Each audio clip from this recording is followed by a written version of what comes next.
All right, ladies and gentlemen, we're back again with another edition of Felons Talk. Today, John Greschner is with us again, and he's going to tell us some stories about when him and Jive Roberts were hanging out together. John, Yeah. you're here. The old Jive, old Charlie Lee Roberts, man. He was a good dude. He's out of Houston, Texas, right? Right. His handle, his AKA was Jive. Jive, A lot of people don't know how he got that name, right? How?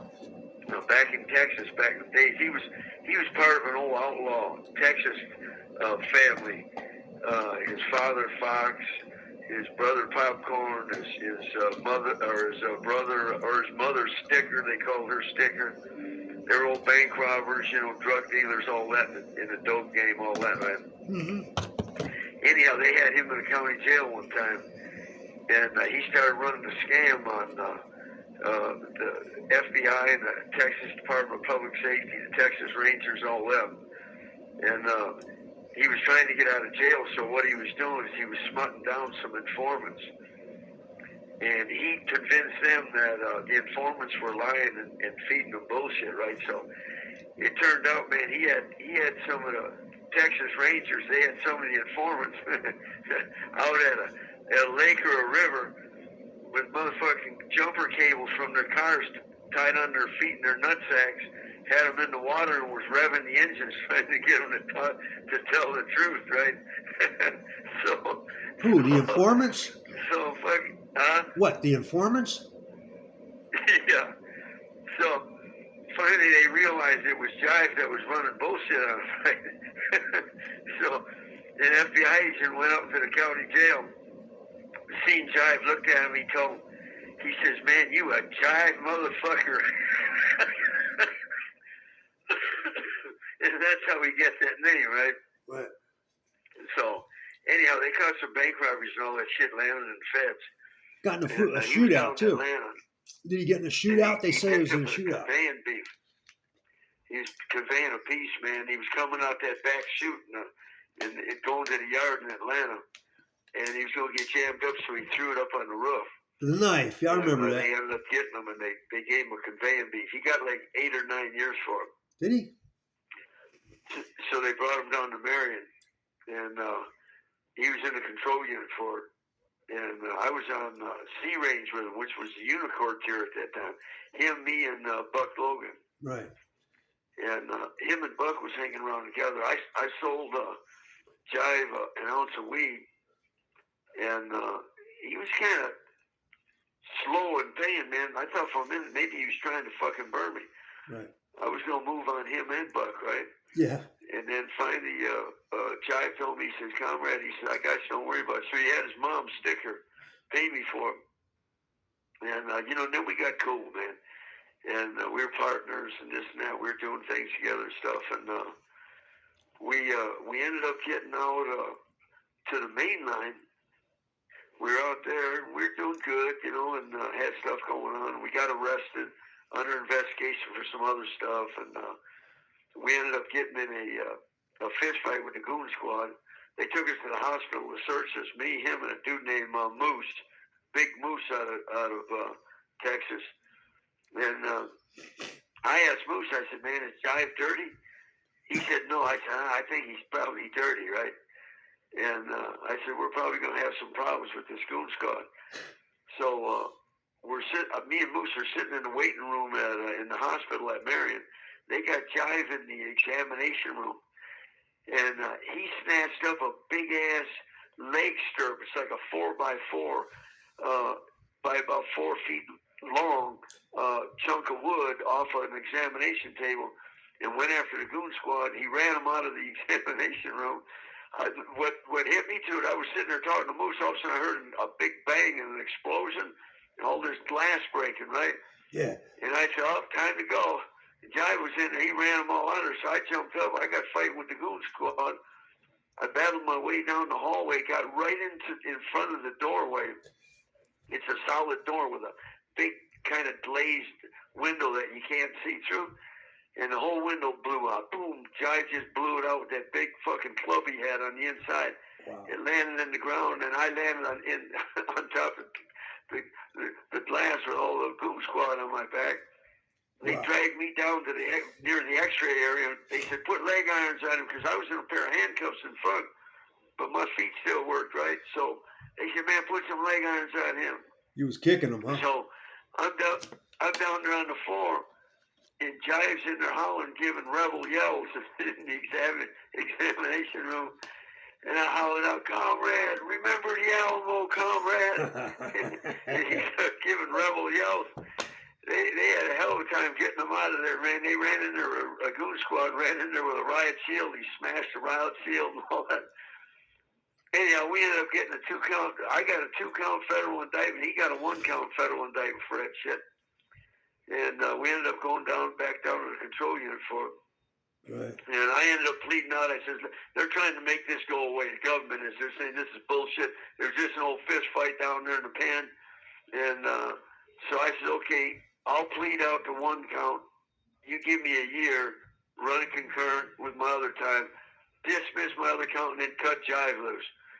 And first they were fighting against that. And then the Judge Foreman sent me word through my standby counsel, David Booth out of East St. Louis. He says, the judge says he's in a very magnanimous mood today. They're just trying to clear it. He ain't got no time in a federal courtroom for this bullshit. Right. You know what? It was just an old fist fight. You know what I mean? Right. Right. So they went for that. They cut him loose. He went back out to the main line. I went back to because he got out of the control unit, and I went back to the control unit. So then he moved on to Leavenworth. Fox was down to Leavenworth, stuff like that.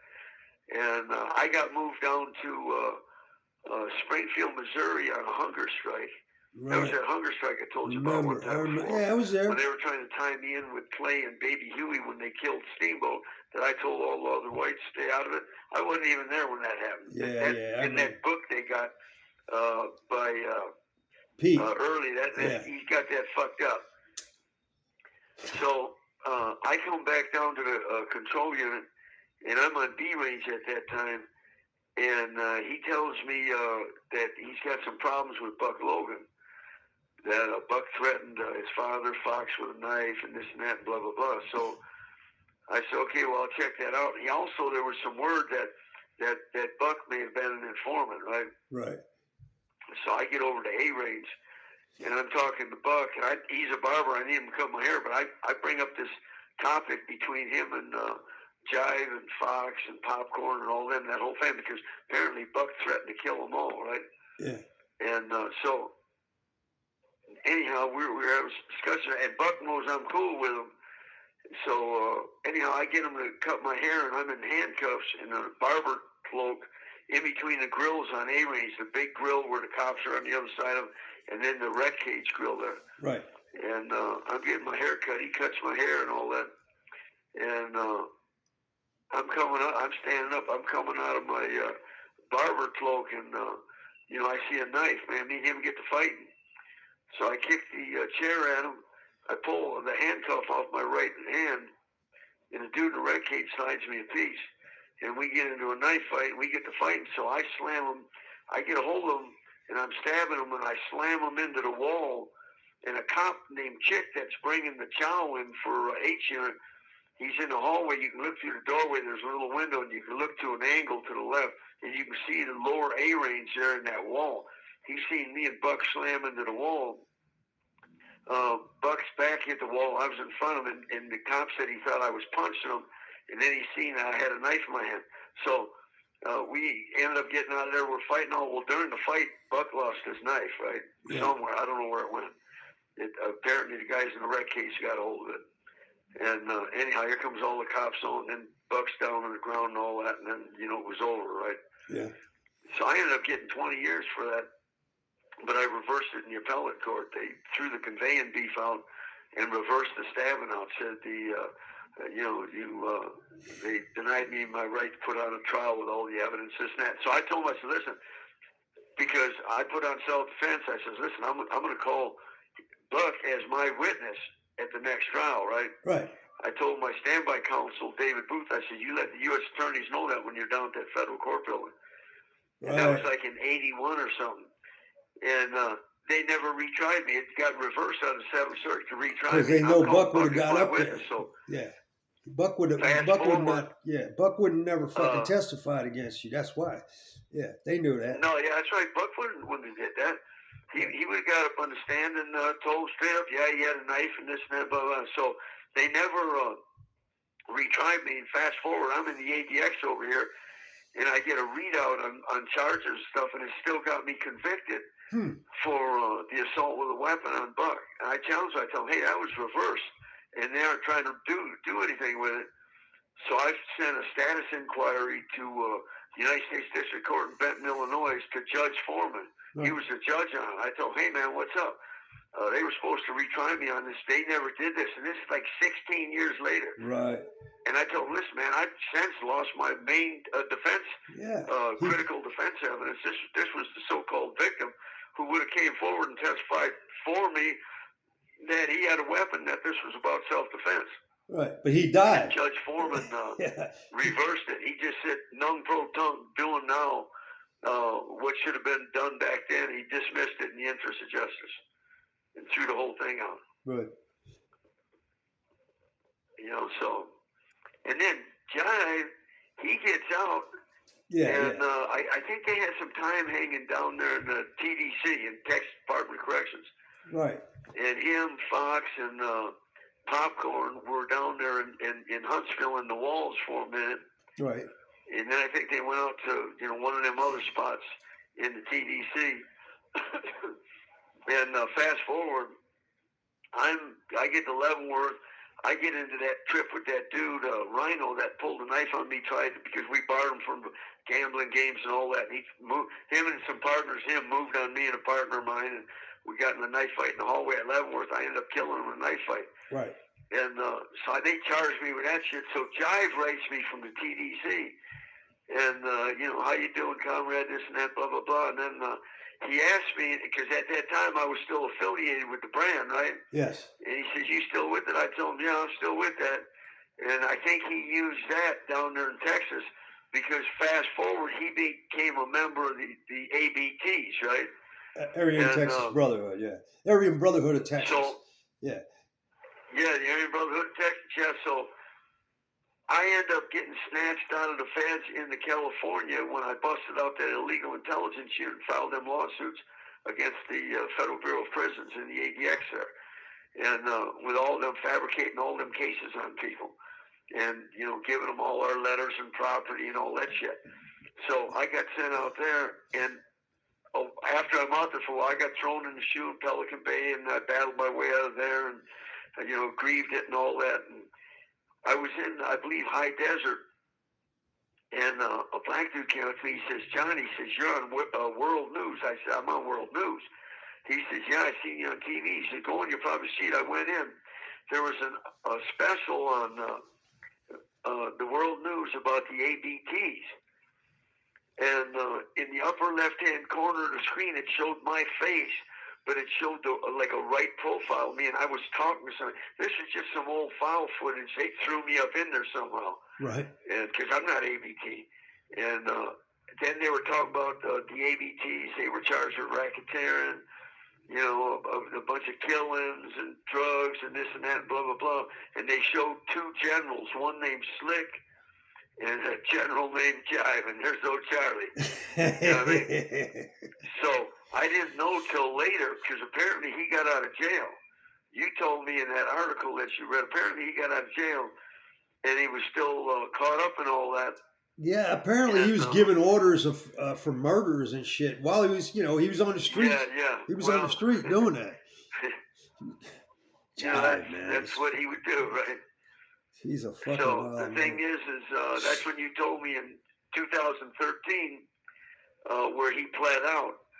That was right in that time frame too, because I was in High Desert from 2012 to 2014. So how old was he? When he kidnapped me and brought me out this way. Right. And so you said he pled out and got 30 years. That's how he ended up back in the feds. And you said he died in Springfield. Well, that sounds about right. So wait a minute. Okay, he was 68 when he caught that. He would have been going on 79 this year. Wait a minute. Let's see. He caught that 30 years. He was 68 years old, That was 9. So 9 and 68 is 7. He was 77. He died last year. He died last month, the 4th of last month. He died on Yeah, but that's in 2024. Yeah, so that's that's 11 years later. No, that's 9 years, bro. Ain't it? Is it 11? No, from 2013 to 2024. That's 11 years. That's right. See, I can't So find. he would have been 39 this year because I'll turn 73 this year. So he was Right. 6 years Yeah, older. you're right. 79, but I can't find it. Somebody keeps sending me information saying that he died last month on the 4th of last month. Hey, They say check they said they found it on the fucking website. I can't see it. I can't find it. It doesn't show him at all. I don't understand that. You know, I used to try to get him to exercise shit. I was successful, you know, a little bit here and there. Jive was never an exerciser, right? No. Huh? Anyhow, man, we all got pulled down to Georgia one time. A dude named Steve Payton picked up a homicide out of Atlanta and called us all down. We were all supposed to go down to Fulton County Jail. They took everybody into Fulton County Jail except for me and Jive. They threw us in Leavenworth in the old AWB building. You're talking about Atlanta. Atlanta, not Leavenworth. Atlanta. Yeah, in Atlanta. Yeah, man, it's hot too. It is in the summertime. Hot Georgia. Humidity, man, it's just hot. Yeah.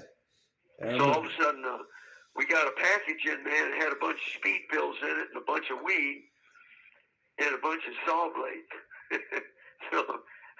so we're in the big ass cells. They're like 4 or 5 man cells down there in AWB. Yeah. So comrade says, listen, man, he says, the old Jive says, listen, comrade, he said, we can saw out the back window. He says, you're in real good shape. He says, you can climb up the drain pipe all the way to the top of the cell block on fucking in Atlanta down there and drop a rope down and I'll wrap it around me and you can pull me up to the top of the fucking cell block and then we can go down off the side and then run off. I told him, comrade, he looked like he was pregnant and he had such a big belly, right? I know, he's a big man. Comrade, me trying to lug you up the side of a fucking wall up to a roof, you're going to get us both shot, right? If I could even get you up the motherfucker, right? So check it out. He popped a bunch of speed pills. We were smoking some weed, some good Colombian weed. He popped a bunch of speed pills, and it was too much for him, and he started throwing up. Wow. And he started throwing up blood. Oh, wow. And he was throwing up for about 6 hours. I told him, listen, and he just went to the canteen, got some new Hush Puppy shoes, and a new running suit. A blue running suit with some like yellow pinstripe on him. So check this shit out. So there he is. He cooled off for a second. I told him, comrade, we need to get medical down here. You're throwing up big old clots of blood. You're fucked up. You could be dying. Check out what he told me. What he tells you, he says, no, comrade, don't call the medical for me. He says, listen, he says, if I die, just get a hold of Sticker and tell her to bury me in my new shoes and my pinstripe suit. I told him, you jive motherfucker. Dude, man. We got to go. They're going to cut us off. You want to talk tomorrow or yeah, what? Jive was my buddy. He was a good guy. I liked him too. He was funny. Have a good one, man. Stay up. All right, bro. I'll talk to you tomorrow. All right. The caller has hung up. Yeah, so Jive's gone, man. He was quite the character, bro. Quite the fucking character. Wherever he went, there was drama, and people were trying to get the fuck out of his way, too. Trust me.